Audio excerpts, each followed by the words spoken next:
Now we'll hear from Chief Charles Lawrence. Joseph Lawrence, I apologize.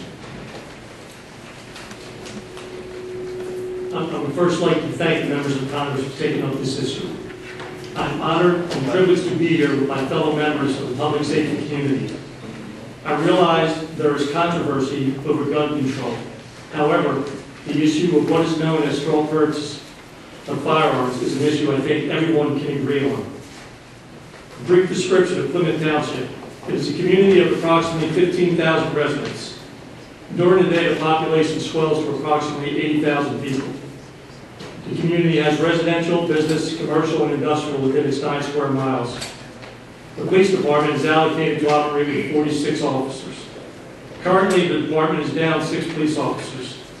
The township is located in Montgomery County, which borders the great city of Philadelphia. The morning of Thursday, September 13, 2012, began like every other day in Plymouth Township.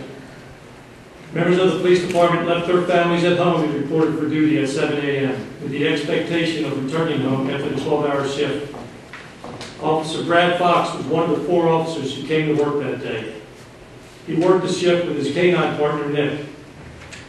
The day continued as a normal day, with officers responding to accidents, thefts, and other daily requests for police service that take place during a normal shift.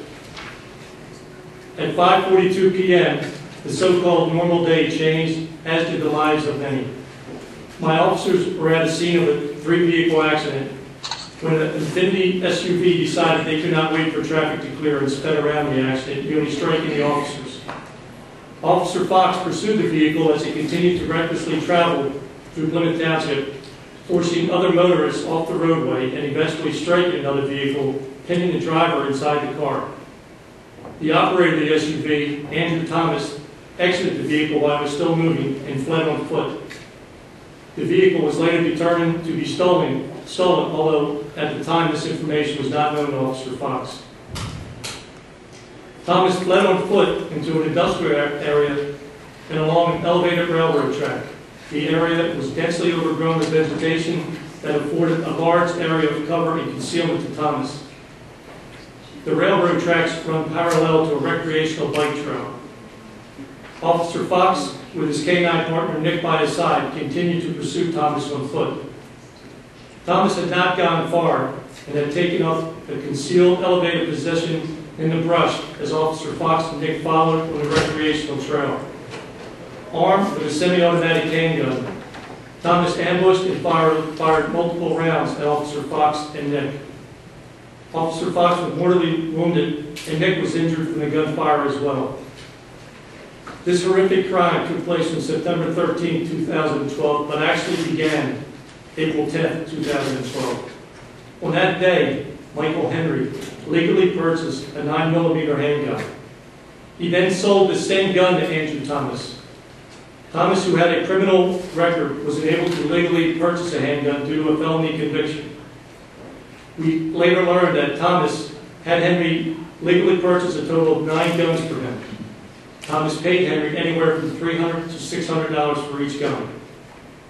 Henry sold the guns to Thomas with the knowledge that to prevent his return to prison, he would use the gun to kill a law enforcement officer. Thomas had a history of fighting with police and had been arrested several times in the past for this, but Henry still elected to sell the guns to him. The District Attorney of Montgomery County, Risa Furman, acted swiftly and charged Michael Henry with the illegal sale of the guns to Thomas. Due to the guidelines and sentencing at the time of Officer Fox's murder, Henry faces only a short time in prison. On January 11, 2013, Governor of Pennsylvania Tom Corbett signed into law what has become known as the Brad Fox Bill. This bill requires a mandatory minimum of 5-year sentence for a person convicted of the illegal sale of a firearm. As I stated previously, the so-called normal day in Plymouth Township was shattered at 5:42 in the afternoon. This event not only shattered the lives of the family of Officer Fox, but it affected the lives of every officer in Plymouth Township and the surrounding communities, as well as the citizens in the area. Officer Fox was one of them. Brad was a son, a brother, a husband, a decorated Marine. He was a dad. Brad not only served the small community of Plymouth, he proudly served his country in the military as a Marine. Brad joined the Marine Corps in 1999 and spent a total of 8 years in the Marines and served 2 combat tours in Iraq. He was part of the initial invasion force and returned home and was eligible to discharge at that time. When he heard that his unit was to be redeployed to combat duty, he volunteered to stay in and go back with his troops. Brad is the son of Tom and Kathy Fox, a hard-working couple who taught both Brad and his brother Jimmy to work hard but to also enjoy life. Brad met his wife Lindsay before his second tour of duty in Iraq. They fell in love and were married shortly after he returned from the war. Brad joined Plymouth Township Police Department in August of 2007. He knew how new officers should act: be quiet, listen, and learn. He did that, and instantly he was accepted by the other officers. When an opening became available in the K-9 unit, Brad volunteered to take that position, and he was partnered with Nick. They were trained at the Philadelphia K-9 Academy. They were trained in both patrol duties and explosive device duty. After 6 months of training, Brad and Nick settled back into patrol duties. On April 13, 2012, Brad and his wife Lindsay were blessed with the birth of their first child, Cadence, who quickly became the love of his life.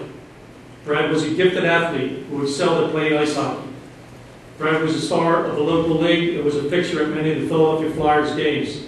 He played on several law enforcement teams in the area and is deeply missed by his teammates. The loss of Brad, as I said, touched us all. To me, it was as if I lost a son. As chief of police of a relatively small department, I know all my officers personally as well as their family. I will never forget what I was doing when I was called in the events that followed that day. How my officers, along with hundreds of fellow law enforcement officers, grown men and women, wept at the loss of their friend and partner. This was a senseless act committed not just by one murderer, but by 2. One was the person who shot and murdered my officer. The second was the person who, without regard for anyone, and with the knowledge of what that gun was to be used for, still elected to sell the gun and thus destroyed the lives of many. He did not just sell 1 gun, he sold at least 9. To date, some of those guns have still not been recovered. I'd like to share a few final thoughts of Brad Fox. He was murdered on the eve of his 35th birthday. On the morning of September 13th, Brad told us that his wife was expecting their second child. Brad and Lindsay's son is due on March 25th of this year, a son who would never meet his father. Likewise, Brad will be the father who will never have the opportunity to hold, to play, or to teach his son how to be a man. Brad had an infectious laugh that is unforgettable. He is unforgettable. And he is and will forever be missed. Nick has been retired due to his injuries and is currently living the life of a pampered pet of Lindsay and Cadence Fox. Coincidentally, Michael Henry is pled guilty this morning in Montgomery County Court in Pennsylvania. Again, I would like to thank the members of Congress for giving me time to tell my officer's tragic story. I would also like to express my condolences to my fellow members of the public safety community for the loss of their brothers and sisters to senseless acts by senseless, lawless individuals. Thank you.